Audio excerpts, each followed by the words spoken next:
Hello दोस्तों, मैं आशुतोष आज एक नई वीडियो लेके अपने YouTube चैनल सार्थक ज्योतिष पर आपके समक्ष उपस्थित हुआ हूँ। आज का टॉपिक है कुछ अलग टॉपिक है। पिछला जो टॉपिक था शनि क्या है उससे अलग है, हालांकि वो हमारी सीरीज जारी रहेगी, लेकिन आज का टॉपिक थोड़ा सा जो अभी नौतपा चल रहे हैं उनके ऊपर है कि ज्योतिष में नौतपा क्या है। ठीक है, ये हमको समझना है ज्योतिष में नौतपा क्या है, नौतपा कब पढ़ते हैं और नौतपा का महत्व क्या है, ये हम थोड़ा सा समझेंगे। तो ज्योतिष में नौतपा नाम से ही स्पष्ट है, नौतपा 9 दिन अधिक तपिश के। तो ताप जो है वो सूर्य से मिलता है, तो कहीं ना कहीं नौतपा का सीधा संबंध सूर्य से है। तो सूर्य की गति पर आधारित होते हैं नौतपा। अब हमको ये समझना पड़ता है सूर्य की गति होती क्या है। तो उसके लिए सबसे पहले हमें समझना है सूर्य संक्रांति। हर महीने की 14 से लेकर 15-16 जो तारीख होती हैं, 14, 15, 16, इन तारीखों में पड़ती है सूर्य संक्रांति। यहाँ पे लिखा है हर माह 14 तारीख को, ये सहूलियत के लिए। जैसे कि 14 जनवरी को पड़ती है मकर संक्रांति। ठीक है, इस दिन सूर्य उत्तरायण होता है, यानी कि सूर्य जो है वो धनु राशि से मकर राशि में प्रवेश करता है। तो संक्रांति क्या है, जब सूर्य एक राशि से दूसरी राशि में प्रवेश करता है तो उसको हम संक्रांति बोलते हैं। हर महीने में सूर्य एक राशि से दूसरी राशि में प्रवेश करता है, तो कभी मकर संक्रांति, कभी धनु संक्रांति, कभी कर्क संक्रांति, ये पड़ती रहती है। ऐसे ही 14 जुलाई के आसपास, ठीक है, 14, 15 जुलाई, 16 जुलाई, कभी 14 जुलाई के आसपास सूर्य क्या है, कर्क संक्रांति यानी कि कर्क राशि में प्रवेश करता है, मिथुन से कर्क में। तो 14 जनवरी से लेके 14 जुलाई तक का जो सफर होता है सूरज का, इस पूरे समय सूर्य उत्तरायण में रहता है। उत्तरायण, ठीक है, उत्तरायण और दक्षिणायण हमने सुने होंगे। महाभारत में भीष्म पितामह का जो कांड है वो उत्तरायण से संबंधित है। तो उत्तरायण और दक्षिणायन हमने सुने होंगे, आपको डिटेल्स बाद में बताएंगे।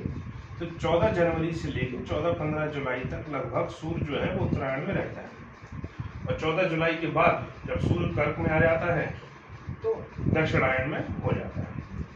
इसका मतलब ये हो गया कि उत्तरायण की जो राशियां हैं वो ये 6 राशियां, और 6 राशियों में सूर्य दक्षिणायन रहता है। जो उत्तरायण की 6 राशियां हैं वो है मकर, कुंभ, मीन, मेष, वृष और मिथुन। दक्षिणायन की 6 राशियां हैं वो है कर्क, सिंह, कन्या, तुला, वृश्चिक और धनु। ठीक है, 6 राशियों में सूर्य उत्तरायण और 6 में दक्षिणायन। अब उत्तरायण, अयन का मतलब होता है गमन करना या गति करना, उत्तर की ओर गति करना और दक्षिण की ओर गति करना। ठीक है, तो यानी कि अभी कुंडली में देख लीजिए, तो एक ये, एक ये, एक ये, एक ये, एक ये, एक ये, इन 6 राशियों में जब भी सूर्य गमन करता है, सूर्य उत्तरायण में माना जाता है। कोई भी शुभ काम जो है वो उत्तरायण में अगर हो तो ज्यादा सार्थक होते हैं। ठीक है, जीवन में ये मान्यता है। अब हम अपने टॉपिक पे आते हैं नौतपा। नौतपा का सूर्य की गति से क्या संबंध है। तो सूर्य 14 मई 2025 को इस साल वृष संक्रांति पड़ी है, अर्थात सूर्य मेष से कृष्ण वृष राशि में प्रवेश किया है सूर्य ने।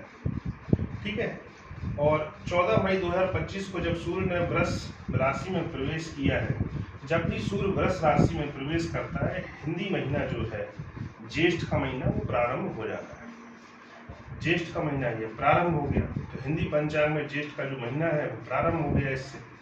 तो जब भी संक्रांति पड़ती है, नया महीना चालू हो जाता है हिंदी का, ये एक और बात है।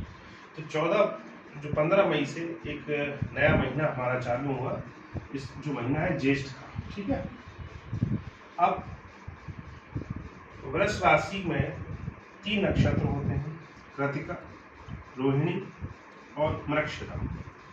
तो जो कृतिका नक्षत्र है ये 0 से 10 डिग्री तक है, रोहिणी 11 से 23 डिग्री 20 कला तक है, और मृगशिरा 23 डिग्री 20 कला से 30 डिग्री तक है। ठीक है, तो कहीं ना कहीं इस बार जो नौतपा है वो 25 मई से शुरू हुआ। कब से शुरू हुआ? 25 मई से नौतपा शुरू हुआ।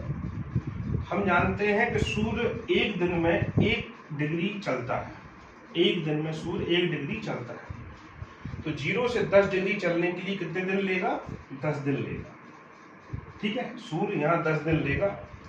वृष राशि में 10 दिन बाद, यानी कि 15 मई से 25 मई तक, 15 मई से 24 मई तक सूर्य कृतिका में रहेगा। और जैसे ही सूर्य रोहिणी नक्षत्र में आएगा, जैसे ही सूर्य रोहिणी नक्षत्र में आएगा अपने 11वें दिन, वैसे ही नौतपा प्रारंभ हो जाते हैं। यानी कि नौतपा कब प्रारंभ होते हैं? जब सूर्य वृष राशि में होता है, और वृष राशि में भी कहाँ? रोहिणी नक्षत्र में होता है। वृष राशि में रोहिणी नक्षत्र में होता है, तो वहां पे सूर्य की जो नौतपा है वो प्रारंभ हो जाते हैं। ठीक है, तो 25 मई से लेके लगातार 9 दिन है, वो सूर्य क्या करेगा? नौतपा जो तपिश है सूर्य की बढ़ जाती है, और 9 दिन ये नौतपा कहे जाते हैं। 10वां जो दिन है और जो 11वां दिन है, 10वां दिन गंगा दशहरा का होता है, और 11वां दिन निर्जला एकादश का होता है। यानी कि ये रोहिणी में जब तक सूर्य रहेगा तब तक सूर्य को क्या माना जाता है? सूर्य को बहुत तपिश देने वाला माना जाता है। इस ताप के कारण ही कहीं ना कहीं इस पोजीशन का जो महत्व है वो बढ़ जाता है। नौतपा हो, गंगा दशहरा हो, निर्जला एकादशी हो, ये सब जो व्रत उपवास हैं वो इस समय होते हैं। ठीक है, रोहिणी में।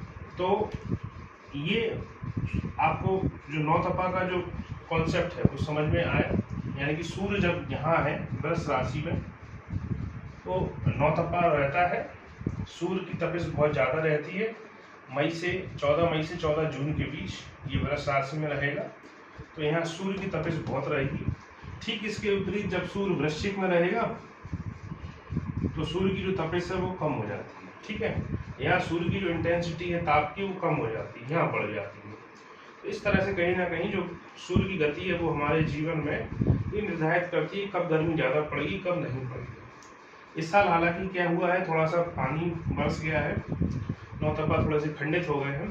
तो ये कहा जाता है कि नौतपा खंडित जब हो जाते हैं तो मानसून बिगड़ जाता है। देखिए, हर जो चीज़ है वो संतुलन के आधार पर बनी हुई है।